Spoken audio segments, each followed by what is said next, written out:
I'm 20-year mega agent Tim Soika and the host of the Tough Talk podcast, where our goal is to help shorten your path to real estate dominance. I could not be more excited about today's guest. He's been a mentor of mine and someone I've looked up to for 20 years. He was the biggest real estate agent, not in Texas, not in the United States, but in the world 3 years in a row.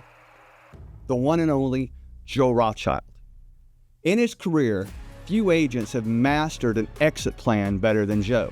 Yeah, he was a top real estate agent, but you don't get into real estate to sell real estate. You get in it to learn how to perfect buying real estate. And again, Joe's exit plan is amazing. But he doesn't just excel in real estate. He challenges himself physically too. He's finished multiple MS 150s, multiple marathons, and despite all the temptations of real estate, he keeps himself mentally and physically in shape. Again, the biggest guest I think we can ever have on the Tough Talk, Mr. Joe Rothchild.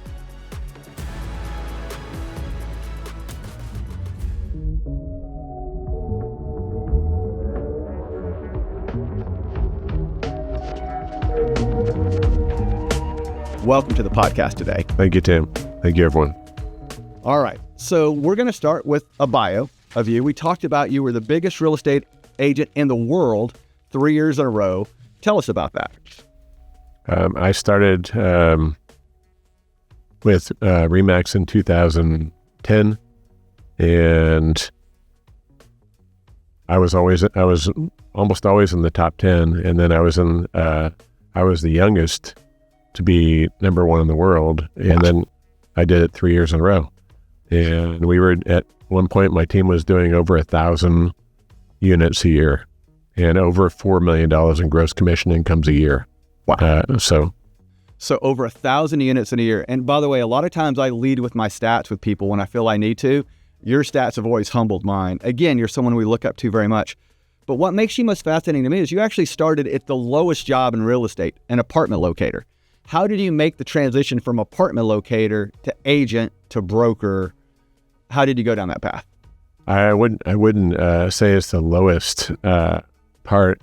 It's the toughest. It's tough, but actually I was in land sales before that. Oh, wow. And so getting people out to the middle of, I call it BFE, and to buy a piece of land. And I was actually setting appointments first for land salesmen to go sell land, which is how I got into it. Then I did it myself.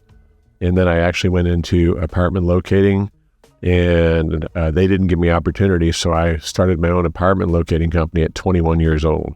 Wow. And the natural evolution was from people that looked for apartments eventually decided to lease houses and buy houses. So then I started Rothchild Realty, which became ERA Rothchild Realty, which became RE/MAX, which became Keller Williams. So as an apartment locator, some apartment locators would get by leasing 5 or 10 properties a month. I think you and I had a conversation. How many properties were you leasing a week? My average leasing for apartment locating was 42. 42 leases a month. Oh, a month. Wow. Yeah. So you turned that into a very profitable business. That was a very profitable business. I started actually, I asked my current company for an opportunity, and then they said I hadn't been in the business long enough, even though I was their top apartment locator. It was called Apartment Selector. And so I started my own company with a leasing agent introduced me to her builder boyfriend, and he loaned me $7,000 to be my 50-50 partner. Wow. And that's how I started my real estate companies. Nice. So from there, you became a broker. You said with ERA, you started with them. And I remember I started with Rothchild Realty, my own independent firm. Okay. But I decided why reinvent the wheel when I can buy the wheel? Yes. And so I started, and then I joined the ERA. That's correct. So so it's funny, Keller Williams, RE/MAX, ERA, all of those are basically franchises. You can make your own chicken, or you can buy a Kentucky Fried Chicken or Popeye's franchise. I look at it like you said, you are buying a system. You're moving from the E-myth, the entrepreneurial myth, to a process. And that's kind of why you decided to do that. You were buying a franchise. And to a degree, at the time when I started with Keller Williams, I was buying credibility. Is that kind of the way you looked at it? I looked at it as I had a real estate company called Rothchild Realty, and it was great to see my name in lights. Right. Okay. But if I can buy a system and models, right. Okay, it's going to save me at least 5 years, probably a decade or two, to create all the models and systems. So I bought getting there faster. Okay. And quicker and better. And why recreate when I can buy a proven model? And so that's why I bought a franchise. And that's why, in my opinion, everyone should join a franchise, whichever one it is, because they've already got systems and models in place. And why reinvent the wheel when you can buy the wheel? And they all have their advantages. And you They have all to, do. It's kind of funny. You and I talked about a broker one time, and you said, or a brand one time, you said, we need, this brand I'm going to ride as long as I can, right? Each brand has their ups and downs and their heights in the market, and everyone's always looking for the next thing, but the brand you have or the brand you're in, ride it as long as you can. That's kind of what I've done. So I think stability is very, very important. You see these agents jumping every year or two, and they're never going to really get ahead by jumping every year or two for the best deal. They need to pick a brand and stick with it as long as they can. And within that brand, they can create their own brand, and they can use the brand for everything it offers, but they can create their own brand within it and use their systems and models as well as the franchise's systems and models and and eventually evolve into an amazing brand. But the more change is something that you don't want to do too often, because it really messes up the success of your company long term, in my opinion. Yeah, learn one system. So there's a Gary Keller quote that I use a lot: build a tent that's big enough so other people can reach their goals under that tent. You've been a pro at that. You were a broker. How young were you when you opened up your brokerage? You had to be one of the youngest brokers out there. I started September 12th, 1982, and that would have put me at 21 years old. So you were a broker at 21 years old? I wasn't a broker. I actually rented a broker for a little while I got my license, and so I ran my company and went to real estate school at the same time, and I became a broker somewhere in the 21, 22-year-old range. So I take a lot of my proudest moments. I tell people a lot of times my goal is to make people's lives better because I was in it. I literally want people to come to my funeral and say to my daughter, my life was better because your dad was in it.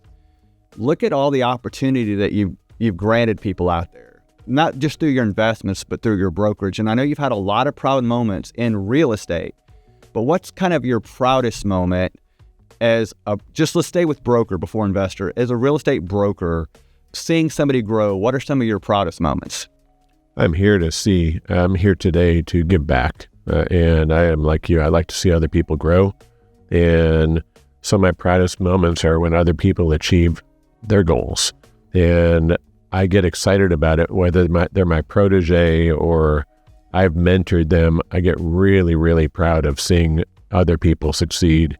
And I get real proud of helping my partners succeed. And as Gary Keller would teach you, actually, and I'm not trying to make this a Keller Williams show, but as Gary Keller would say, if you pick your best 3 to 5 people and focus on helping them become wealth builders, or you helping them become wealthy, they automatically become your wealth builders. Yes, absolutely.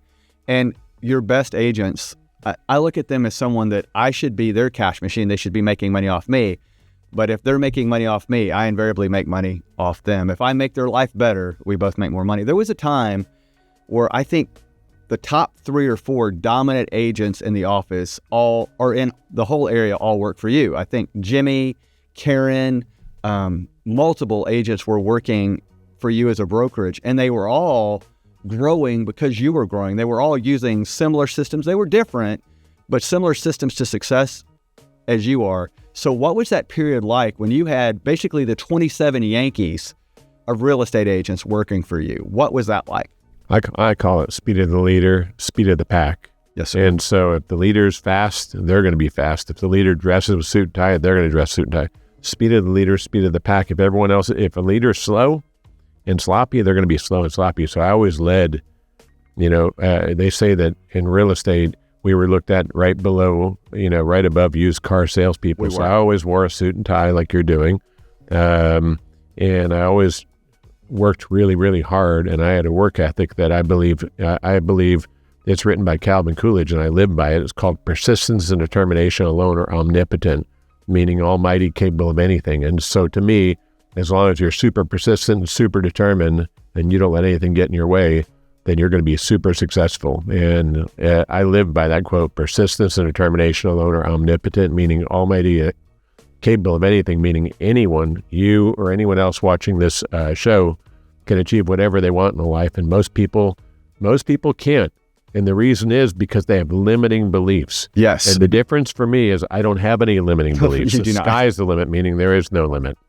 So, like I said, was it, I think I know the answer to this. My guess is that there was 0% intimidation when you were, again, one of the top agents in the country, and you had Jimmy and Karen and just this all-star roster there. It was all a fun competition for you. They push you, you push them. And a lot of people are afraid of competition. I have agents come up to me all the time and say, hey, I'm going to be the agent that passes you one day. And I'm like, well, super, you better come running because I'm not going to wait for you to catch up, right? So what was that feeling like in the competition? Was there some interplay and you guys talking back and forth? Yes. So actually, when Jimmy and I were working together, I think our goals both were to hit like $100,000 a year in gross commission income originally.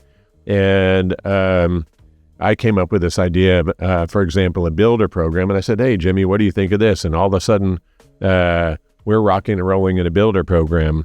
And he may say differently, but I actually still have the original drawing where I came up with a program to help builders and found a niche. And he and I embraced it. And we both made many, many millions of dollars. And I'm so proud of him for doing it. Right. And then Karen was really fun to work with too.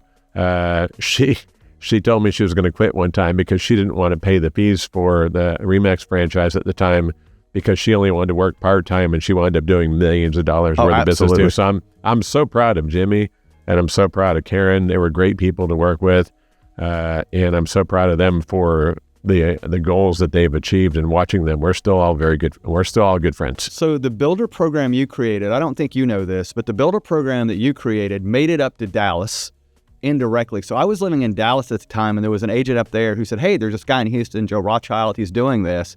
And he taught me about your program before I ever moved to Houston.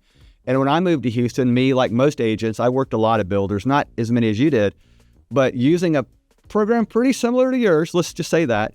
I was doing 16 to 20 deals a year. You were doing many more. 16 to 20 deals just from builders. Now, most agents would call 20 deals a year a big deal. That was 1/5 or 1/8 of my opportunities, but that was just from your program. So I want you to know it wasn't just Jimmy and Karen and people like that. People in Dallas knew about your program. We were talking about it up there before I ever moved to town. So I think that's one of the highest compliments I can pay you. A lot of people still use the programs today. They've evolved, and we had builder programs, meaning everything from lease buyout to guaranteed purchase to, we'll sell your home for free if you buy another home from us, and so many different programs and versions of that. But every time I came to builder and they had a need, like for example, people when I started the program, people owed more in their houses than they could sell them for. So we discounted the fee for selling, and we made it on most of the time more expensive house. So it was a great program that helped the seller to buy another house, to get from A to B as inexpensively as possible. And so they were created out of need, but I just basically focused on a niche and worked the heck out of it. So you've said to me many years ago, some of the best advice you gave me is one of the least important things you can bring to a transaction is money. Your knowledge, your systems, finding the opportunity, creating an opportunity, all of those are more important than money. Tell me about your investment, your first real estate investment that you consider, not the first house, because we all bought our first houses, right? But your first commercial or apartment or big kind of real estate investment that was a stretch for you, and what attracted you to it? Well, it actually happened by accident. So what I believe is like real estate is a live game of Monopoly. All we're doing is playing Monopoly. We wake up every day and we play Monopoly. And so when I started when I bought Remax in 2010, I actually leased property when I was on vacation with my family. The property became available for sale with a pad site in front of it, and I got actually some of my friends to buy other pads, and I bought the pad in front, and then I bought the pad on the corner, and I got my friends to buy everything else because I wanted to lock in all the real estate around there so no one else can have houses or hotels around me like Monopoly. And so I wanted to dominate the market. And then I thought, what do I do with this land that I locked in? and I built a shopping center, and then Starbucks and Subway, and That's still a great shopping center. right. And actually, my son owns it now. Oh, that's awesome. Yeah. That's awesome. So he's generating at least over $300,000 a year in passive income, excluding debt service. I get my summer moon there about once every 2 weeks. So That's summer great. moon there now, right? That was one of my legacy centers that he now owns. So a lot of realtors don't have an exit strategy for real estate. And that's going to be one of our kind of themes for today. You seem to have from the beginning. We don't need to talk numbers, but what was your kind of passive income goal early and what is it now? I know you're not as active in day-to-day real estate as you were because you can live on passive income. And I know you're not comfortable to do that, but you could. You still have things that are moving and shaking. But what were your early goals with passive income and how have you far exceeded them, I'm sure? My goals in passive income was $1 million a year, and I've well exceeded that. And so, I just basically believe that most real estate agents, they're in their business, but they don't focus on their business. And I really believe that if people need to step back and focus on their business, because unless they want to be turkeys for the rest of their life, which we can talk about that in a minute, unless you want to be going on appointments and selling houses to buyers and sellers for the rest of your life, you need to have a long-term focus.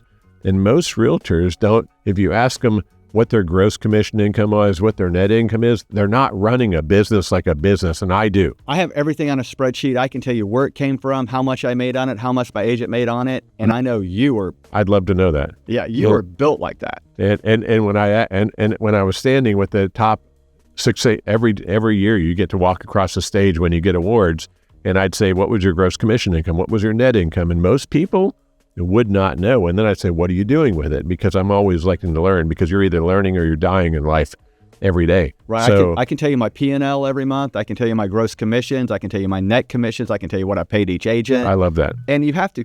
Most people can't. I talked in an earlier segment about this, and I don't want to spend too much time on it.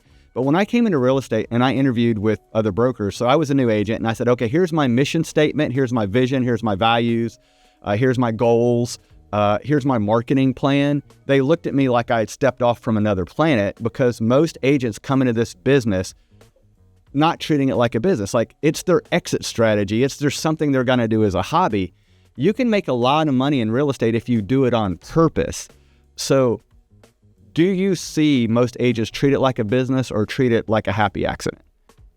Most real estate agents don't treat their business like a business. They go out and sell houses, and actually it was very interesting, because when I got divorced, I thought I was out selling houses, and I wasn't sure exactly of the finances, because I was too busy making commissions to worry about what my net numbers were or anything else. I had and my ex-wife at the time was doing it. Thank her for that. And so she was keeping track of the numbers. And all of a sudden I found out when we separated that I didn't have as much money as we thought we did. And then I found out that there are other things going on. But long story short, I had half as much as what I thought I had. And then you started tracking it. I started focusing on the numbers. Okay. I started focusing on the numbers.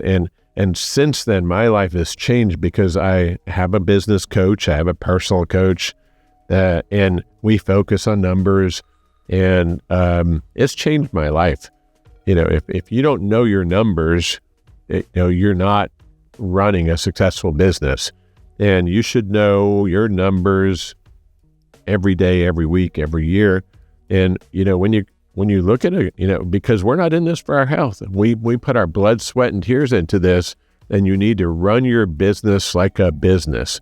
And no, I never had any fear when I started real estate. Never. Right. It's funny. People talk about me all the time, like you are the person I know who has the least fear. And I'm like, no, I know a guy who makes me. All right. Real quickly, tell me, so this is a side note, but I think this is really neat. Agents make excuses about their health because they're too busy and there's always food around and things like that.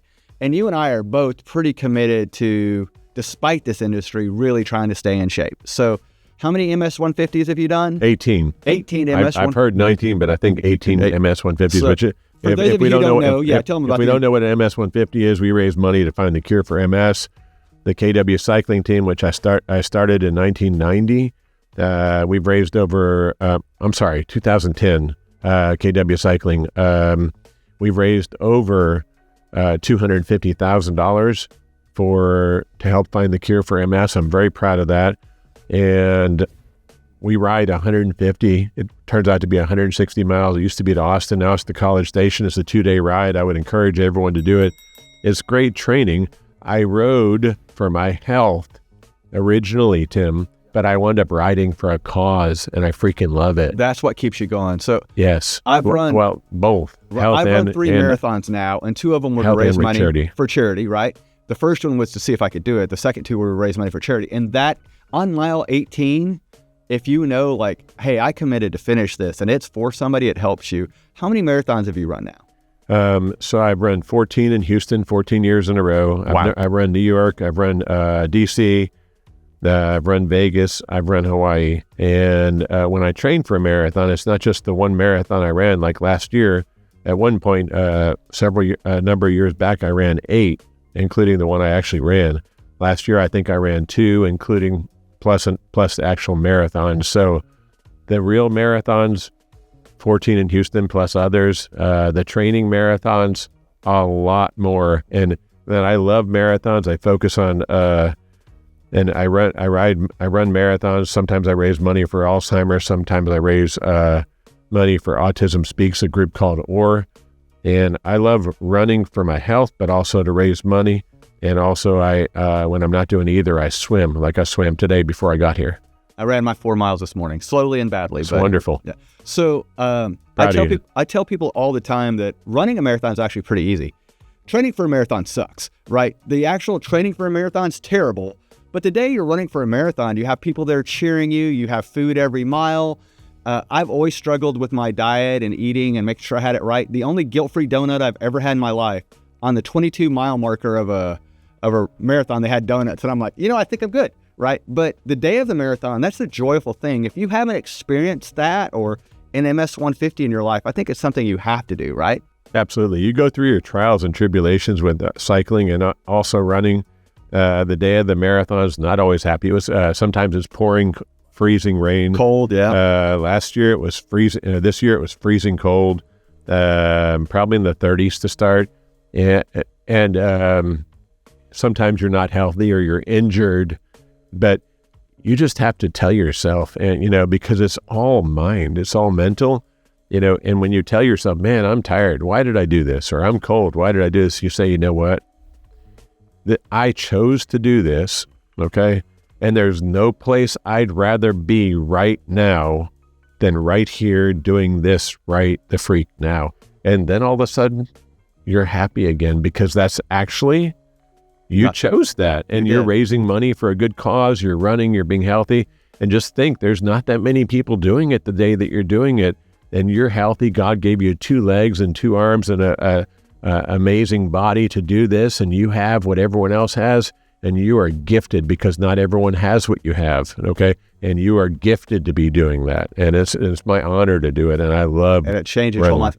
I tell people I was a different person after I finished my first marathon than before. Just the first one alone, because after the marathon, people would say, could you do that? And I would say to myself, well, of course I can do that. I ran a marathon.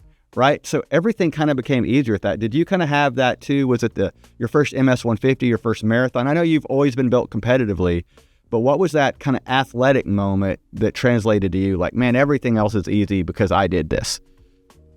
I think cycling got me into it when I became a single guy again.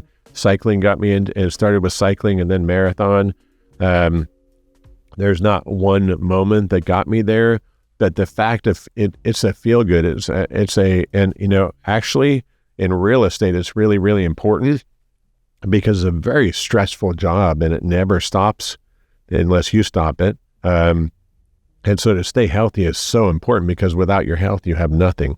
And so to me, it's a great time to turn off your phone, to pray. I pray every time I'm running and swimming. and it's a great time to focus. You have hours to focus. People say, do you get bored running for 4 or 5 hours? I don't. I just focus. And on those runs, which I don't get every time, but when you hit that runner's high, and people talk about it, or the biker's high, usually for me, it's about mile 14, where for the next 3 miles, God's just going to give me this mental vacation where I just feel fantastic. That's the best feeling in the world to get that. I think people, I always chase that when I'm running, racing, working out, no matter what I'm doing, is can I get to that point where I've pushed myself enough where those endorphins kick in and I've got that high? That's special, isn't it? Very, very special. And running is very, very good. And it's very, running is very good. Cycling is good. And swimming is very good. And it's good peace of mind. And we need it to keep our bodies. I'm not a gym rat. I like to be outdoors. Me too. Yeah. And so it's really, really good for your health. And I encourage everyone to do it, even if it's just minimal. Get out and do some things because it gives you peace of mind. Today I woke up and I feel so great because I got to swim before I came here, and it was my 350th day of swimming since I put myself into swimming. I don't know how many years, but it's been years. 300. That's incredible. All right. So we talked about physical success. Let's talk about fiscal success for a moment. I think everybody has a different investment strategy. I know I do and Joe does, but to me, there's 3 types of investment. So let's talk about that with Joe. To me, there's what I call a passive investment where you're not really doing anything. You just have your money working for you, and I'll take a little smaller returns on those. There's semi-active investments where you have your money in it, but someone else is kind of running it, but you do have some feedback in it. And then finally, there's a truly active investment where you're the general partner and you're making things happen. So what I want to talk about is the different levels of return that an experienced investor like Joe kind of expects from those. So let's start with, do you have any passive investments, just truly passive, sitting out there that you do nothing for? I have millions of dollars in passive investments. All right, super. So on a passive investment, something you're not active in, the number I talk about I can live with on a passive is 6 to 8%. I can live with it. I'd prefer to make higher, and there's some I do, but I can live with less because I'm doing nothing on that. What type of number are you looking for a passive investment? Well, I'm looking for double digits always. Okay. And so in passive investments, the ones I'm in, which is I'm in Dinnerstein, which is apartments, solid apartments, and I'm also with Partners, which used to be NAI, and they do apartments, they do retail, they do warehouses, and so the investment return they typically tell you is between 15 and 18%. Wow. But as a passive investment. As a passive investment, what they're winding up doing because of interest rates being where they are and everything, we're seeing, they have a bare minimum typically of 8% guaranteed. Okay. But it's not guaranteed. Some of them with the apartments, because cap rates have gone up, interest rates have gone up, we're making 4 or 5% sometimes. So it's not, I've never, my partner and I say we've never seen a bad performer. Right. But they're not always what they say they're going to be. Right. Some of it's smoke and mirrors, some of it's the economy. But typically I like to see 15 to 18% return on passive, but it's not always there. So I love double digit on passive too. The kind of passive we have is storage units, and we make 6 to 8% right away. But the goal on those is refinance out in 5. So you still have your money in, but then you go out and use your money again. So I like it's replicatable. So hopefully in 5 years, instead of having 6%, you have 12% because you have 2 storage units. They refinance after 5. That's the play. But I definitely want to get the names of your guys because 12 to 18% is incredible on passive. So, but that isn't what we're making on the most recent one. Well, sometimes it is and sometimes it isn't. But yes, that goal, would you say they're consistently hitting double digits if you add all of your things together though? So the ones we're in, my partner and I, we're 50-50 in all my passive investments, not all of them, but most. And the ones we're in, they're 5-year terms. Right. Okay, with an option to extend, I believe, 2 years. Okay. So there's 7 years. So we're still starting to come out of them, 25, 26. Okay. And so far, we've seen some double digits, but the most recent one have been singles. Okay. All right. 4, 5, 6%, 8%, somewhere around there. Let's talk about a semi-active investment. You're not the general partner, but you're participating. So not quite that fully on active, and we'll get to that last. If like a semi-investment or a semi-active investment, what kind of return are you looking for on that?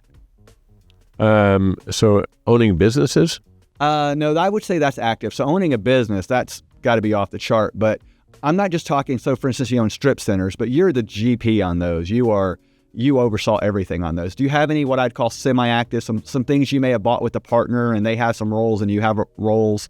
Well, right now, the Keller Williams franchises that I'm involved in, I have 7 of them, Wow. 7 or 8, and I'm passive now because I don't have a role in them. Okay. But when I got started in the original KW, I was the operating principal. Right. And so with So you Remax, moved them from super active to getting the right people in place, and now it's more passive. I always say find someone bigger, better, faster than you, and put them in your job and back up, and keep doing that for all your life. And now I've got amazing partners that run all the companies, and I don't do anything, and they send me checks. That's all. So that's now semi-active. When you were running it, you were probably making a little more, but now that someone else is running it and you've got to pay them, is that a double-digit investment? Is that above 20%, would you say? Or Well, it depends on the year, Right, you know, absolutely. because the market's changing. So it depends on the year. They've been highly, highly, highly profitable to own KW franchises. But if I'm running, so I would answer your question with, I've either got active. When I start, I've either got active or passive. There's no in between. Okay. So on an active investment, did you want to ask me that, or I can so answer? that's the next one. No, you're active, you're the general partner, it's your money in play. You might bring in some partners' money, but you're the GP, you're the person making things happen. You're taking a lot of the risk. Yeah. What kind of return are you looking for on that one? So my assets are divided, Tim, into 2 different things, and one is businesses. And if you buy a business, to me, you need to get at least a 15 to 20% return. Absolutely. And I would say at least 20% return, because you don't want your money. That means you get your money back in 5 years. Yes, sir. I agree.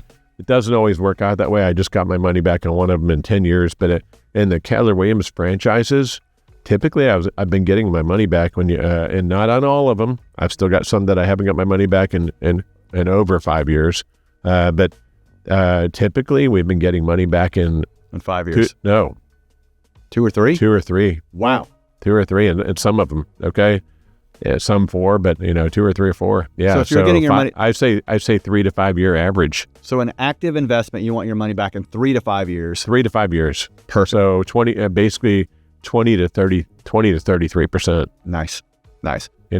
Because your businesses aren't like real estate; they can go under. So it's a much more risky thing to do. So you want a higher return or no deal. So few people have worked as successful. So you've also developed real estate. So that's a really even riskier business developing. Are you looking for even a better return if you're developing a strip center, if you're developing a center? Instead of a 30% return, are you looking for 100%, 60%?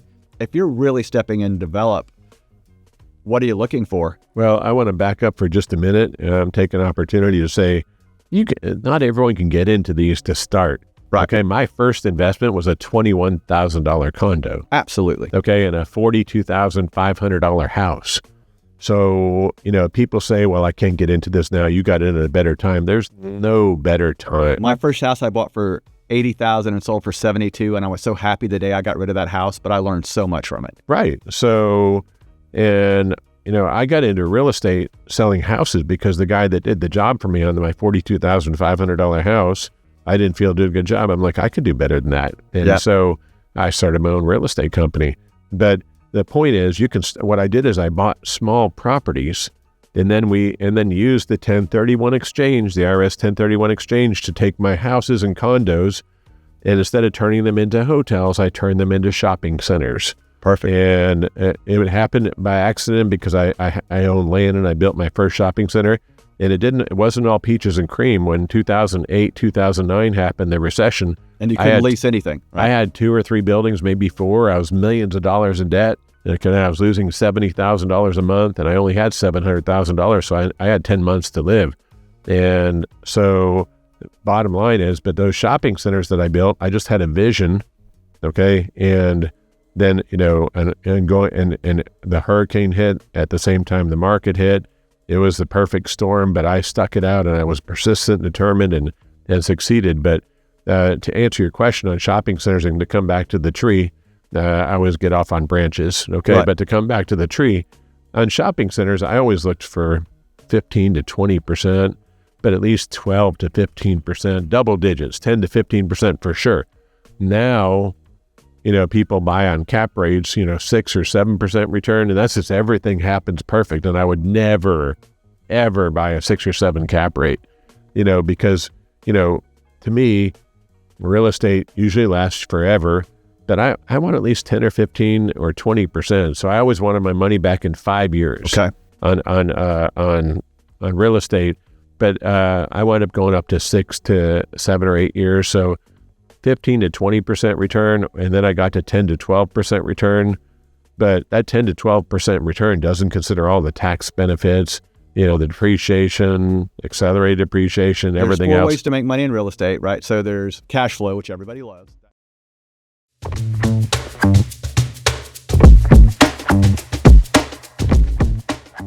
Hi, I'm Tim Soika, the host of the Tough Talk, and today we're here at Go Long Studios. If you need a studio in the Houston area, I highly recommend Go Long. Reach out to them, find them on the web. They're amazing. We're here with producer Pablo today, and Kevin Massey, the person I love to talk to the most when I'm doing this, is not here today, but even Kevin gets a day off. So Kevin, we love you. Enjoy your day away. But right now we're going to do a segment we call Vibin' with the Tough Talk. All right.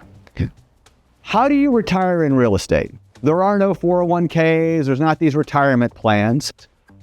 You don't get into real estate, in my opinion, to sell real estate. I think people who are a little foolish do, or people who don't really have their goals down do. But again, you don't get into real estate to sell real estate. You should get into real estate like our friend Joe Rothchild, who is just our most recent guest, said. You get into real estate to learn how to buy and perfect buying real estate. So again, you get into real estate to buy real estate. All right. So a couple tips that I want to give you.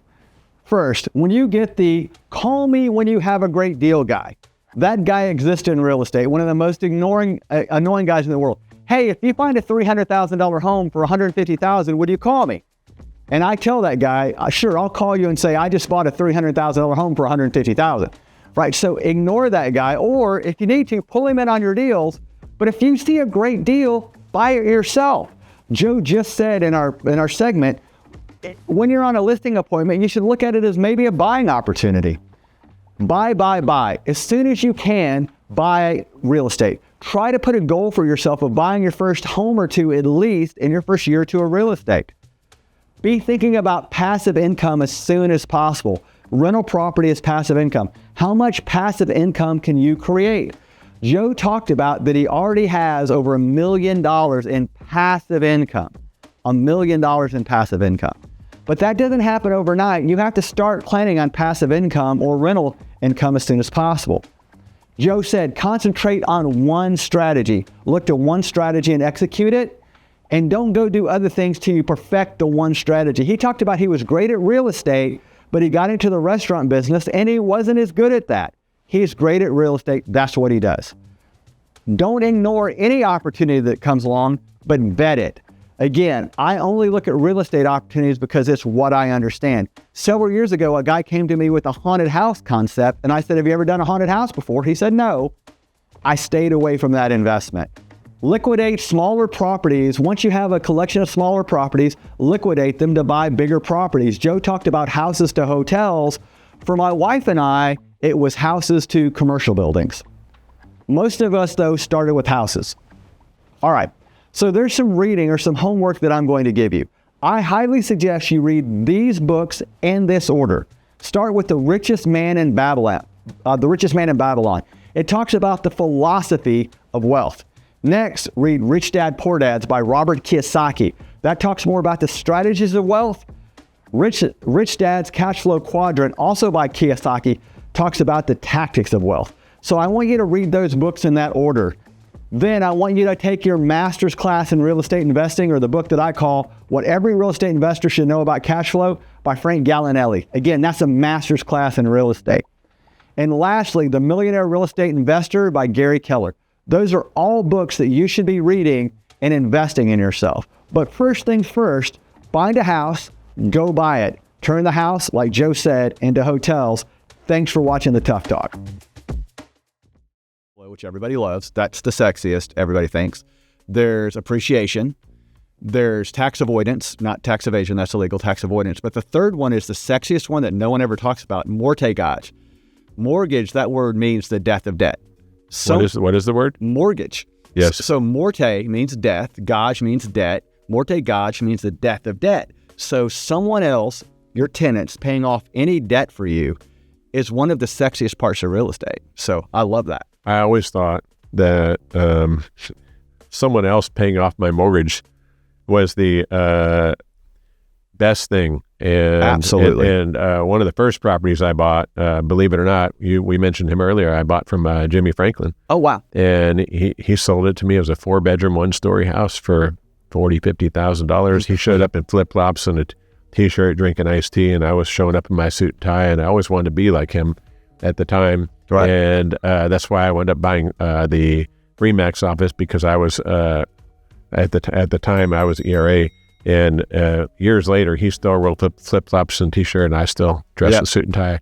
But anyway, buying I had the same tenant in there that he had forever, and they paid off my mortgage, and I just couldn't believe that this is a real game we play. Right. And I love it. And now, just to take it full circle, I've got over 100 tenants that send me money every month. 100 tenants. So I had a property in Keller years ago, Keller, Texas, and we bought it for like $140,000, and it wasn't a great investment. So I want to talk about a not great investment in theory turning out great. So we bought it for $140, and 20 years later, we only sold it for $150. And that sounds terrible. I know on the surface, that sounds terrible. I had the same tenant for 20 years. They paid off almost all my mortgage. We put $5,000 down on that house, and it became $80 in profit, but we only put $5,000 in it. So in real estate, again, it's sexy. Cash flow and appreciation are great. But someone else, like you said, the same guy stayed there for 20 years. Even though the house didn't do well, Tim and Lori Soika did well because we had the same tenant for 20 years. What about all the tax benefits? Oh, absolutely. And time is on your side in real estate. Time is your friend. What is if you would say, besides work ethic, which is incredible, what would you say is your secret to success? That you've accomplished things that no one else could dream about accomplishing, not just the strip centers, and that's great. Building teams, building people. There's guys like me who have followed in your footsteps. What would you say is your secret to success? I've got a lot of them, but the answer to you would be that I have no limits, no boundaries. I have no ceiling. Everyone has their. I think a lot of financial people thermostat. I know a lot of people. They achieve the levels, and they've got limiting beliefs, and I have limitless beliefs, which is why I believe I'm successful. And that goes back to persistence and determination. As long as I'm persistent and determined, or as long as you are, as long as you are persistent and determined, you have limitless beliefs. The sky is the limit, meaning you can achieve anything you want. So I'm going to tell a Joe Rothchild story, if I can, which, so we're going to talk about our success team next. So I want you in your head thinking about who has poured into you to make you successful. But Joe Rothschild's one of the people who made me the most successful. So I'm going to tell a Joe Rothchild story. So several years ago, Joe, I was thinking about buying my first commercial building, which I did. And I called Joe. My wife and I had put together the business plan. My wife is the brains behind the operation. And we're going back and forth on if we should buy the building. And I took into account like every cost of purchasing a building, even down to the paying for coffee and toilet paper and everything. And I said, Joe, I'm thinking about not buying this building. And he said, well, tell me why, because that's crazy. You should buy the building. And I said, well, there's all of these additional expenses in buying a building, Joe, that I don't have now. Like I'm going to have to pay for my own toilet paper. And he said, really, Tim, you're going to let toilet paper keep you from buying a building? I just want you to hear what you just said. You're going to let toilet paper keep you from buying your first building. Now, my wife and I sold, like Joe said, we bought our houses. We sold them to buy our first commercial building. It's the most profitable thing that we ever bought. And Joe had to give me a little push by telling me, like, Tim, really, you're worrying about things. There's a saying that I have a lot. There are people who ask a lot of questions and then people who buy buildings. I was asking too many questions, and Joe pushed me and said, just buy the building. Do you remember that conversation at all? I remember we've actually had a lot of meetings on your large financial decisions. Yes. Okay. Yeah. And we've bantered back and forth like we are right now. Right. For years now, and I enjoy our relationship very much. And I do remember our conversation about the building. I don't remember the toilet paper conversation specifically, But, what people don't realize is a lot of those expenses, not toilet paper, but a lot of the expenses you're talking about are all tax deductible. Right. So what is the people around Joe Rothchild look like now? Your success team. I know you have the people that are running your brokerages for you, but what is your success team, the people around you that make you successful look like? Like what is Joe, and you mentioned a business coach. What do the people around Joe Rothchild look like right now to keep you running like a fine-tuned machine, financially, physically, whatever? The people business-wise around me? Your success team in life, your success team in real estate. Personally, I have a personal coach, and we spend 2 or 3 hours a week coaching. Wow. And so I have a life coach, and it's wonderful. They help keep me focused on my goals. Like I said, you're either learning or dying. Business-wise, I have a business coach, which I'll be talking to later today, and he's helped me minimize my companies. I don't have a sales team anymore. Right. I'm by referral only. I don't have a restaurant. Don't ever do it. Okay. My wife asked me to ask you about the restaurant. That's awesome. Just don't do it. Don't do it. Don't do restaurants. We're real estate agents. We're not chefs. Stick with what you know. Okay. That's when you get off. I always thought because I'm great in real estate, I'm great in everything. And that's 100% not true. And so stick with what you know and let the rest of the world do everything else. And, by the way, I think it's so bold of you. Like, hey, look, this was my mess up. Like you and I remember when you got the restaurant, and I remember even thinking at the time, like, I know he's really good at real estate, but that's a bold move. I've had two. Oh, wow. Okay. And so the other thing I preach is don't ever risk the farm. So in other words, you can make, I've lost millions of dollars on things non-real estate, but I can afford to lose it. Okay. Don't ever jeopardize the mothership, because if you take a chance on something you can't afford, when you make an investment and it doesn't work out, you lose everything. And don't ever make an investment that risks your mothership. Okay. I've never made an investment that I couldn't afford to lose. Absolutely. So, but then I have wonderful partners. I have Chad, Andy, Al, all business partners that run all the KWs, and they do a great job. They're amazing, and I appreciate them very much.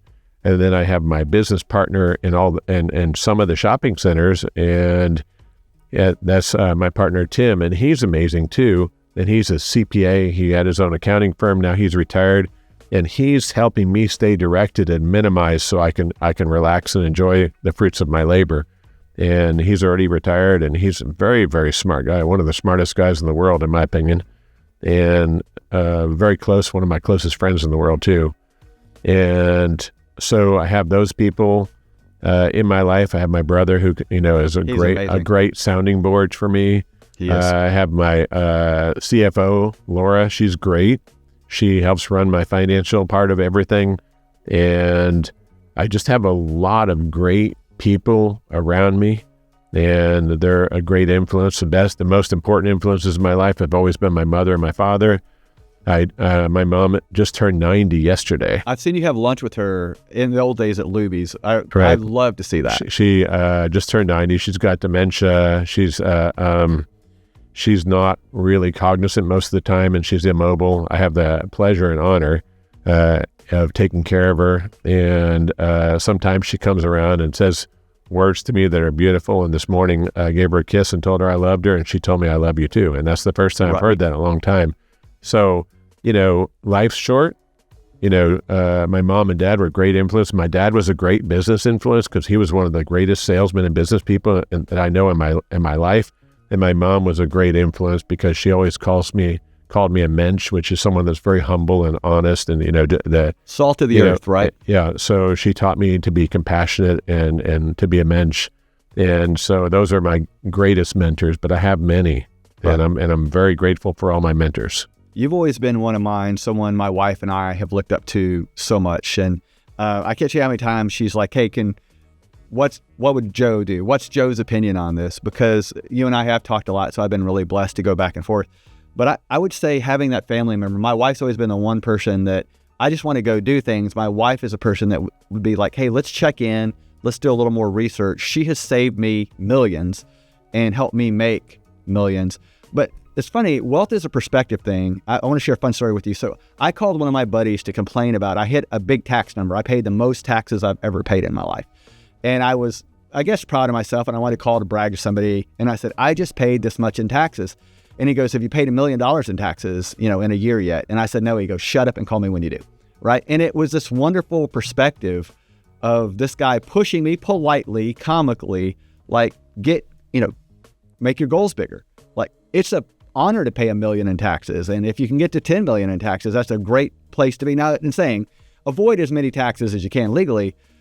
But I appreciate him telling me that as a goal. You've been one of the people that's done that for me. So, but to have my wife, who's always steadied me and kept me calm, and that person to aspire to be with, that's probably been it for me. And I know your children too, you really always go out of your way to deliver for your kids. That's one thing I've always seen about you.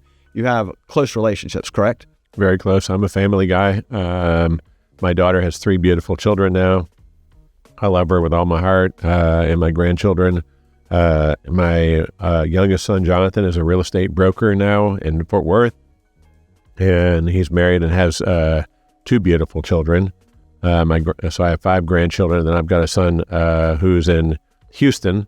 So I've got Jonathan, who's the broker in Fort Worth, Kaylee, who's my daughter here, 3 beautiful children, and my son Benjamin, and he's a Marine, nice. An attorney. He was an attorney in the Marines. Now he is still a Marine, but a retired Marine. He's works for a pharmaceutical company, a drug company in Houston, and he's doing very, very well now. And I'm so proud of all my children, and I am very, very honored to be their dad. And I try to help wherever I can. And I always try to be there for them, of course. I got a call, Joe, and you'll love this. I got a call from my daughter. She was going for her 3rd job interview. So she'd gotten past the first 2 interviews on her own. And she called me. She said, Dad, do you have some great questions? I'm going to my 3rd interview. I'm out of questions. Can you give me some great questions? And getting that call, first of all, makes your day. And of course, I said, of course I do. I'm at sales. Of course I have great questions. Like, the first question you ask them is, hey, when my dad worked for Nestle, he doesn't talk about the money he made. He talks about the training they put into him, how it made him special. What training program do you have for me to make me a better asset for your company? And she said she asked that question, and, heads exploded in the room, because usually people just want to know about money. But getting that call, and I know you've gotten that call from your kids many times, that's the call you live for, right? Mm-hmm. When they reach out and you're not offering unsolicited advice, they're actually soliciting your advice. That's a great call. I'm very proud of my children. And anything they ask, I always try to be there for them. My mom and I always try to emanate my mom for them, and my dad. My mom, when I first started my own business and I started my own real estate company, I brought her in, and she said, this is very nice of you, Joe, to make all this fake phones and everything to make me think that you have a real company. Right. But she was, so that made me laugh. But the other thing is, that whether I was a garbage man or anything else, she used to say how amazing I was for being the best garbage picker up in the world. So you just have to continue to be an encourager, because I always say children grow up at different times. And I was a bad kid in school, but I grew up and I'm successful now. And so just continue to encourage and be there for them. So the next question is state of the market. So I always say, no matter how bad the market is, there's somebody out there having their best year in real estate. So I had my best year in real estate when interest rates were at their highest over the last 10 or 15 years. So what would you say the state of the market is now for you? And how do you change with the market? How have you changed with the market over the year? But what would you consider the state of the market right now? So to me, the market is what you make of it. And, you look at the real estate market today, and I've studied it, and it's amazing because some of the people in the real estate industry are having their best year ever. Yep. Okay. And while then other people are complaining. And then there's, and that's the big people that are doing very, very well. And then all of a sudden you've got your people that are saying, oh, interest rates are terrible, and everything else. When I started, the interest was 12.5, 13 or more. And, to me, I didn't know any better. So I went out and kicked butt. The market is what you make it, okay? And so to me right now, with interest rates hovering around 7 or 8%, commercial or residential or in the 6s, that's still a phenomenal market to make money. There's never a bad time to buy real estate. And, if you look at today and you really are persistent, determined, and apply yourself while everyone else is saying, woe is me, I love that, and, I study our gross commission income, our company dollar on my Keller Williams franchises, and our company dollar and some of the biggest markets is up, and it's the teams that are doing really well, and the onesies and twosies are with all the excuses. And so it's up to you. You can be 5% of the people do 95% of the business in every industry.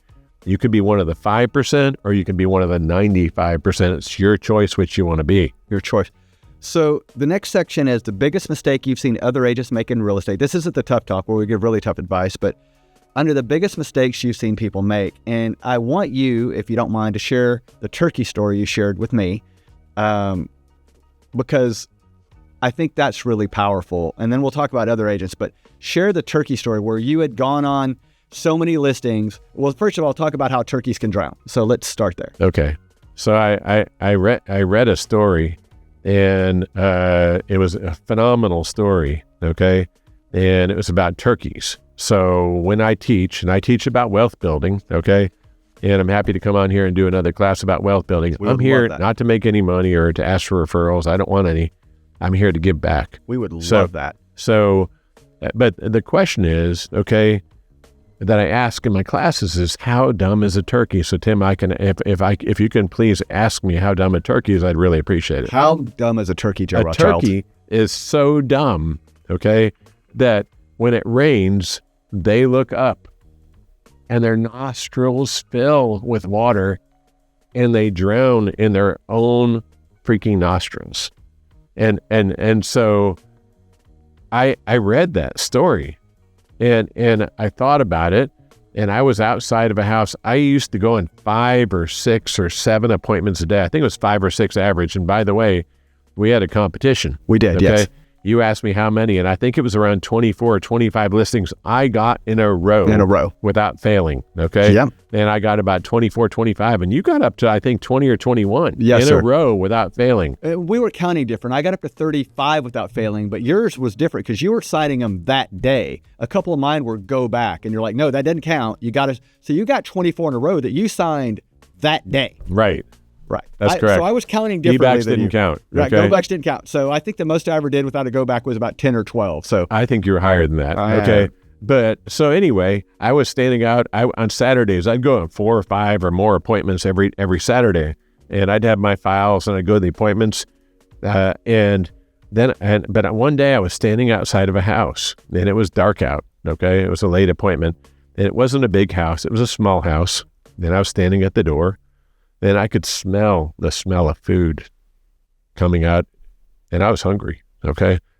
And I was wishing I was eating a meal with them. And then I heard the laughter of the kids and the family, and I'm thinking, boy, I wish I could be in there eating and laughing with my family. But instead, I'm standing outside the door instead of inside the house. And I looked up, and it was freaking raining. And I'm like, oh my gosh, I'm the freaking turkey. Yep. And I said, I am never going to be a turkey for the rest of my life. And when I go on listing appointments, okay, my family members would say, oh, you're going turkeying again? And yeah, I am. Okay, so we called going on appointments turkeying because I was the turkey. And my goal from that moment forward was to never be a turkey for the rest of my life. And my question to y'all is, do you want to continue to be a turkey for the rest of your life? If you do, don't watch the show, don't do anything. And you can make good money being a turkey. You can make great money being a turkey. You can have a lot better life. But being a turkey is not running a business like a business. Being a turkey is not the end game. The end game is taking the money you're making being a turkey and playing Monopoly and taking as much of that money as possible and investing it in real estate. Make commissions, invest in real estate. Make commissions, invest in real estate. Do that for 20 or 30 years, you'll be right where I am. That's all it is just playing the Monopoly game. But don't be a turkey for the rest of your life. That's ridiculous. And when I ask people, literally very successful people, what they're doing for passive income, I say, hey, Tim, if you got hurt today What would happen to you? Where would your income come from? Most people have no answer. And when I sit in a room full of people, real estate agents, realtors, brokers, everything, they don't make enough passive income. Most of them don't make anything. And most of them don't make enough passive income to support their lifestyle. And so don't be a turkey for the rest of your life. Play the long game. Most people in today's world are all short game. Right. I played the long game for all my life, and I took the money I was making from commissions, okay, and I reinvested in real estate, and here I am today, and anyone can do it. I can retire, not as comfortable as you. I can retire today on passive income. I don't want to yet, but I can. I think the mistake, if I made a mistake, we'll get to it in a second. I didn't start buying soon enough. I think you should be buying. You don't get into real estate again to learn how to sell real estate. You should get in to learn how to buy real estate. That's the key thing. If I see agents make a mistake, I will tell them the mistake you're making is not buying real estate now. Not because, again, well, that house was $300,000 5 years ago and it's $400,000 now. Correct. And in 5 years, it's going to be more. I was showing someone a building and or a small condo, and they said to me, Tim, I could have bought this for $225 10 years ago. And I said, but you didn't, and it's $375 now. Right. So buy now, buy as soon as you can, get a process for buying, but buy as soon as you can. I think that's the biggest mistake I see agents make. Now, absolutely, this is a tougher one. We're going to kind of give you a shout out because I really want to talk about your investment and maximizing profits. But what is the biggest mistake you think you made? Because I know mine. In real estate? In real estate. Okay. Or in general. You can, any mistake. In general, my dad taught me to, the one that comes to mind is that, your job is to put food on the table. And I would work from the minute I woke up until as late at night as I could. And I'd come home, all the kids were sleeping. My ex-wife was sleeping and everything else. And I put work before everything else. Don't do that. Put God or spiritual first, put family next, and business last. It was a tough lesson. And actually, Keller Williams taught me that. That was the best thing I've taken away from KW. And so, now my priorities are in order. I put God and spiritual first, and then family, and then business. And it's really changed my life. And that's the biggest mistake I made, because they didn't want me to make more money. They just wanted me. I think, and it cost me many relationships, but now I'm a smarter guy. And as far as business goes, I told you, don't ever do anything outside of what you're very good at. Okay? Do it. Don't do a restaurant or don't do a fitness company, because you don't know that game. Okay? And there's people bigger, better, smarter than you in that game. Okay? Stick with what you know and do it in your own backyard. Yeah. I buy real estate because I know real estate. I can touch it, I can taste it, I can feel it. That's right. And it's not going anywhere. I made mistakes outside of real estate. And I've also lost a lot of money in the stock market. I'm not in it now. Okay? I'm in cash. I'm in CDs. I'm in real estate. Because I understand it, and I don't care if a lot of people making money in the stock market right now. That's not what we do. I made millions, lost millions. They can go away just like that. So the biggest mistake I've made is similar to yours. One, I talked about, I didn't buy enough early, so I'll own that. And so I was on a paddleboard in the middle of the lake. By the way, it was a lake that I had seen an alligator in before. And when an alligator swims up beside you on a paddleboard, it doesn't matter how small it is. It looks pretty big to you, right? So I'm on a lake, I'm paddleboarding, and this guy calls me like 3 friggin' times when I'm on the paddleboard. No matter how many times they call you, ignore that call. Give yourself that time. You owe that to yourself. In real estate, we work crazy hours. Give yourself that time you need away for yourself. And if you don't, you're just going to be angry and grumpy and not fulfilled. And make sure you give yourself that time. Yep. Maybe try leaving the phone not on your paddleboard. That's another thing you could do. Well, the mistake I used to make was, when I'd answer the phone call, okay, I teach people, don't ever answer the phone while you're at a meal with your family or your significant other. Because what that does, I used to think, that's money, I have to answer. Me too. But that makes them feel like they're not as important as your work. And don't ever do that. And some people argue with me. I'm telling you, that's the best decision you could ever make in your life. One of them, okay? Besides the fact that follow-up is a key to success, one of the best things that you can really do is not answer your phone while you're at a meal with your significant other or your family. Yeah, that's so important. All right, so this is a tough talk segment. So this is where we're going to give our toughest piece of advice. I'm ready. All right, so I was born ready. You're born ready. All right, so we can go back and forth. So when we give our tough piece of advice, we're going to look right at the camera, nod at each other. So I'll go first. Ready? Stop making excuses. Somebody's having a good year. If you're not, stop telling everybody it's the market. It's not. It's you. Stop with the excuses. You're up. Absolutely. Okay. The market is what you make it. It's a phenomenal market for residential and commercial. Never stop growing. Focus on growing, focus on learning, play the long game, don't play the short game, and kick ass. And really, like, don't listen to what negative people say. When anyone asks you how real estate is, it's fantastic. That's great. And don't listen to the negative people. Surround yourself with successful people that are doing and be bigger, better, faster than anyone else you know, and surround yourself with people that are bigger, better, faster than you.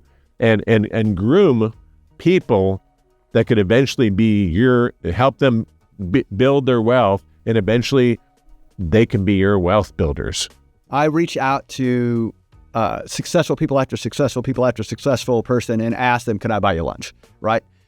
I love what you said. Don't be in a room with negative people. If you're in a room with negative people, leave. Surround yourself with people who get things done, because they will tell you how to get things done. Anytime Joe will have lunch with me, I'm happy to buy Joe lunch, Robert Anthony, any of these people that are in my periphery, Mark Elkins, because I want to learn from them. And they're some of the most positive, encouraging people. Again, Joe said it, don't be around negative people. If you find yourself around negative people, find a reason to get out of there, right? So absolutely. Right. What do you got next? Anything else? Anything else for you? No, for me or for the...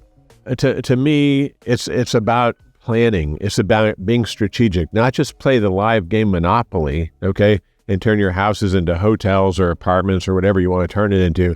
You need to plan, because some of the life events, if you don't have a corporation, a limited liability company, you don't have life insurance, you don't have disability insurance, you have to build a solid foundation, having all those things in place, because otherwise you're working for nothing, because one event can devastate you. Get an umbrella insurance policy for $1 million on yourself, on your company. Okay, I'm a big believer in insurance. Insurance saved my ass a number of times. And so you have to build a really solid foundation, because if you don't have a solid foundation, anything, especially health and anything else, can crater your whole career. And so I actually don't just have disability insurance on myself. I had it on my mom, which saved my butt. And I'm just telling you that, insurance is a key role. Having limited liability companies or corporations or anything else, I'm not an attorney, but I'm just saying, set your companies up right, set yourself up right. Just don't focus in your business. Step back and focus on your business and say, what I can do better. What can I do better? And every time you go on an appointment, you say, what can I have done better than I did with those people? And build a solid foundation of companies, insurance, and everything else, because otherwise one big event can take away everything you've worked for all of your life. Buy real estate now, like Tim said, because, if you buy, just for example, it's so simple. Okay. My dad used to teach me, keep it simple, stupid methodology, KISS methodology. If you just buy 3 houses and you have 3 kids, okay, and time is on your side, your kids are 3 or 4 years old, okay, and you put them on 15-year notes, and they just pay for themselves. They don't even make you any money, but they pay for themselves for 15 years. By the time your kids are ready for college, you're going to have $300,000 to $500,000 each for their college fund. Or just keep the rent, and it'll pay. It's that simple, okay? And so focus on the 1031 exchange. That'll help you trade up, okay? Don't ever over leverage yourself. I believe that people that are over leveraged will go under. I almost have no debt. And so I believe in that, and it almost cratered me during 2008, and I had probably $5 to $10 million worth of debt and not a lot of money to make it. And I just really dug deep. Now I'm never going to live that life again. Don't over leverage, but leverage is a good thing. What do I believe? I believe that, with our current president, Trump, I think that we will have interest rates reductions. Who knows? Okay. I thought it would, I've thought markets, I see it before it happens, But what I do like, okay, is the accelerated depreciation that just got approved. Nice. And so I think that's permanent now. I'm not sure, but that means every bit of real estate you do, okay, you can, and you do improvements to the property, you can accelerate it, you can depreciate it faster. It was 27 and a half years. What did it move to, Joe? Did it go down? Was it? Oh, I think that accelerated depreciation for certain things is now, I used to have it on when I would do improvements for one of my properties, I'd get to write off 100% of it that year. Right. Then it went down to 80% last year. I think it was going to go down to 60%. Right. And I'm not sure because I'm not an accountant either, but I believe what I read, which just happened recently, is accelerated depreciation is back again. Nice. And I think it's permanent. I read also that improvement zones are going to be more permanent now, but there's so much opportunity in real estate. When people say it's not a good time to buy, okay, that's probably a good time. But what I focused on and what my specialty is for a long time in real estate was being anti-competitive instead of competitive. Being anti-competitive means that if everyone's going right, I go left. If everyone's trying to sell the big house, I sell the small houses because those people are eventually going to buy big houses. And if they say it's not a good time to buy in Houston, go to Brookshire, okay? Go to Victoria. Go somewhere else where the market hasn't gotten yet because the market will grow out there. Wake up every day hungry. I believe people are complacent because they're not hungry. Wake up every day like if you don't kill something, you're not going to eat because you don't have a salary, okay? You're a straight commission. You wake up hungry every day. I wake up hungry every day like I need to kill something to eat. And I did that for over 40 years. And that's why I'm successful and I'm pretty much almost retired today.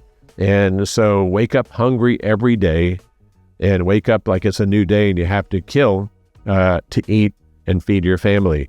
Also, for years and years and years, I would make a list every week of all on a regular notebook piece of paper that I actually had to check those boxes off of what I needed to accomplish. Because if you don't have your own list, someone's going to make your list for you. Yes. So I believe in making lists and working off lists and checking your boxes. And probably the most solid advice I can give you today, okay, is follow up, which is what most realtors don't do, is the key to success. The person that follows up with the person most is the person that's going to get the business. Don't be afraid. And text messages is not follow up. Calling, more personal, is follow up. Follow up is the key to success. And real estate is purely a numbers game. I knocked on doors when I was little. Okay. And when you're knocking on doors and you're the most tired, like Tim said about running a marathon, it all relates. Okay. When you're the most tired and you've gotten someone that you knocked on their door and they said, "Get out of here, boy." Okay. And they kicked you out or whatever, they said, okay, that next door is probably going to be your appointment. Okay. Because it's purely a numbers game.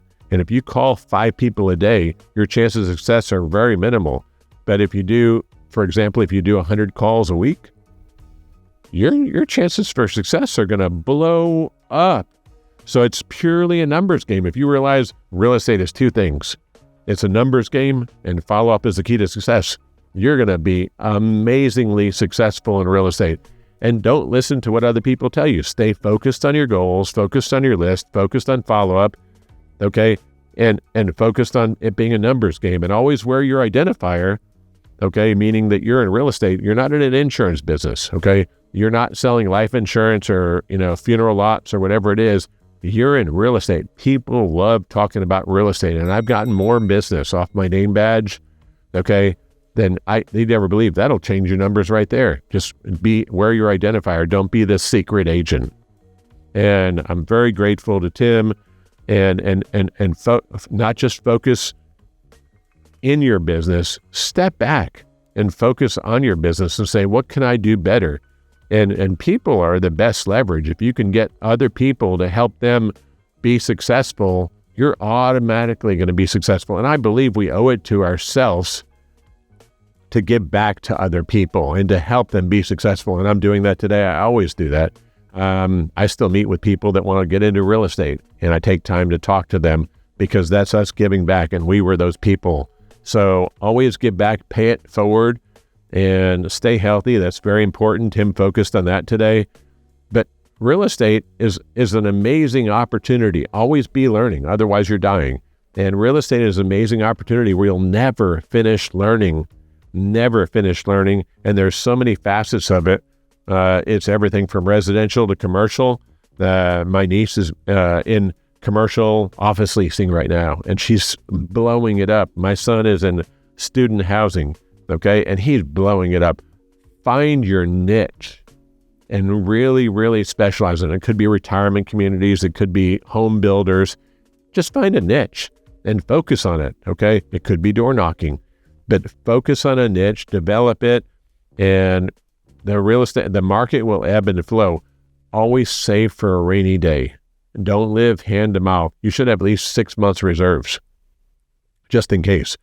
But I'm very grateful for real estate. It's really changed my life, and I built passive income more than I ever imagined, and now I can retire. And to me, real estate is like taking candy from a baby. It's so easy. It's so hard yet so easy. And don't be a salesman. Be a counselor. You're here to help people. And like Tim said, it's not about the money, because if you're all about the money and you don't hold your client's interest above your own, which we're supposed to do and we should always do, then you're not going to be successful, because they're going to realize you're in it to win it and for your own pocketbook. Focus on helping people. And I learned actually in Texas. I moved here from New York, but I learned to break bread with people and become their friend before doing business. And that's probably one of the most important things I could tell you. And if you do that, you're going to build a clientele that is unbelievable, and build a database, of course. But I think that's it for now. And you can always email me. I'm going to give you my email. It's Joe, J-O-E at Rothchild.live, Rothchild.live. Or you can text me. My cell phone is 713-857-0567. But it's up to you. You can be one of the 5% of the people that's doing 95% of the business, or one of the 95% of the people that's hardly doing anything. It's your choice. And don't have limiting beliefs. How bad do you want it for yourself? Right? Don't have limiting beliefs, because if you do, you're going to be like the rest of the world. And I hate being like the rest of the world. I want to be different. If everyone's walking right, I walk left. And you should too. Be anti-competitive instead of competitive. And thank you very much. Ladies and gentlemen, the incredible Mr. Joe Rothchild. We're so excited to have you. Hey, Joe, I'm going to ask you a couple favors. We kind of did your guest shout out where you talked about your information. Do you want to talk about your class, when it's available? Do we want to do another podcast? How do you want to do that? Do you want to talk about it? So I want to attend. Yeah, so I actually teach on wealth building. I've taught at some of the KW offices. I've taught other places. And to me, it's about helping people build passive income and build a solid foundation. I've got one that is a basic, but to me, you have to, we can talk about passive income, but let's go a step further. A lot of the people that I've had people attend my class that haven't made any commissions or hardly made any commissions. If you can't do it, then there's no sense in talking about it. You need to focus on generating commissions first, and then say, what do I do with the money? Okay. And so wealth building is very important. Building a solid foundation is very important. That's my basic class. And then the next one that I'm going to do is everyone's going to bring their financials, and we're going to go over each other's financials and analyze them, okay, and say, what can we do better? So those are the classes I'm teaching, and I'd be honored to have. I would love to be anyone do that, okay? I have a list of basically building a solid foundation, building passive income, and follow-up is the key to success, okay? I went over the wearing a name badge. I went over you have to have net income, okay, to reinvest. Lead generation is most important. Waking up hungry every day. Waking up uncomfortable every day. If you're comfortable, you're not doing a good job. I wake up uncomfortable every day. I get out of bed and tell myself every day before I put my foot on the ground, Tim, you haven't sold anything yet today. By the way, I got a $57,000 check yesterday. One of the biggest ones I've ever got for a commission. It was fantastic. But That's great. That was yesterday. I haven't got anything today, So what you said about you have to kill it every morning, I agree. You have to get up thinking you want to kill. I think that was great advice. Right. Real estate's a numbers game. You have to be playing it every day. You must constantly be learning.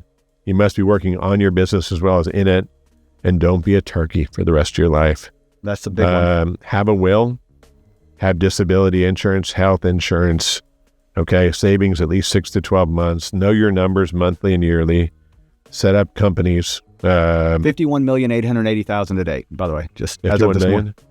This morning. Yes, sir. And that's your record, right? No, that's not my record, but it's the best first 6 months I've had. The record for this many months in the year. For this many months, yes, sir. Great job. Yeah. But you've got to know it, right? Yeah. So, but what's your net? Huh? I know that 51 million. I'm not going to discuss that on the radio, but it's good. It's the best I've ever had. Okay, good. Yeah. Is it at least 35%? Yes, sir. This year it is. Oh, good. Yeah. I can figure that out then. Yeah. Okay. Gift giving, you always give because you can give, that helps you get back. Building passive income, start buying small. It doesn't matter if you buy a $5,000 property. Return on investments must make sense. Always look at a listing as a potential purchase. Always play the numbers game. Look at real estate opportunities constantly. Look at business opportunities constantly. Look at profit sharing. A lot of companies do profit sharing. Keller Williams does. It's a great business. When I'm at my best, my wife and I meet monthly to go over our financials. And when we're at our best and we're doing it monthly, it's amazing how fast they go up because you're looking at it every month. What you focus on expands. Absolutely. Yeah. Only do business you understand. We talked about that. Stay in your backyard and turn houses into hotels. There you go. And basically looking at your financials, I look at my summary, all the time. And it says how I'm doing year over year and month over month. And it's not just gross, it's net. And focus on your net, not on your growth. Okay. Most people make the mistake of saying, I did $4 million in commissions. Okay. How much was did your you net keep? profit? Yeah. 1.4, 1.5. Okay, good. Then that's a good number. I had a guy who always told me how much money he made. And then at lunch, he asked me to borrow $100,000. And it's great to make it. Much? It's not how much you make, it's how much you keep, right, Joe? It's Yes. how much you keep. Yes. And don't ever loan money to friends or family. No. Right. Yeah, absolutely. Yeah. All right. So a quick shout out to Kevin Massey with Go Long Studios, our producer, Pablo. On upcoming episodes, we have, Joe, you're the guy we've been promising a while, the guy who started as an apartment locator and now just is one of the moguls of real estate. But we have the head of Champion School of Real Estate. You know her. She's amazing coming up. We have Robert Anthony coming up, one of the best developers in town, developed Wood Creek Reserve. We have one of the top luxury agents in the country coming up, so we're excited about that. If you like what you saw today, hit the subscribe button for us. If you need to buy or sell a house, reach out to Joe or me. My number is Don't reach out to me. 877-313-SELL, or you can visit us at ctimsell.com. Thank you very much, Pablo and Kevin. Thanks and have a great day. Joe, wait, before we go, I'm going to ask a quick favor. Can you just give a shout out to Lori Soika? This is the episode you wanted to see. Can you just say? Shout out to Lori. You're the better half of Tim for sure. Absolutely. And we appreciate you very much. All right. Thanks so much, Pablo. Thanks. And we're out.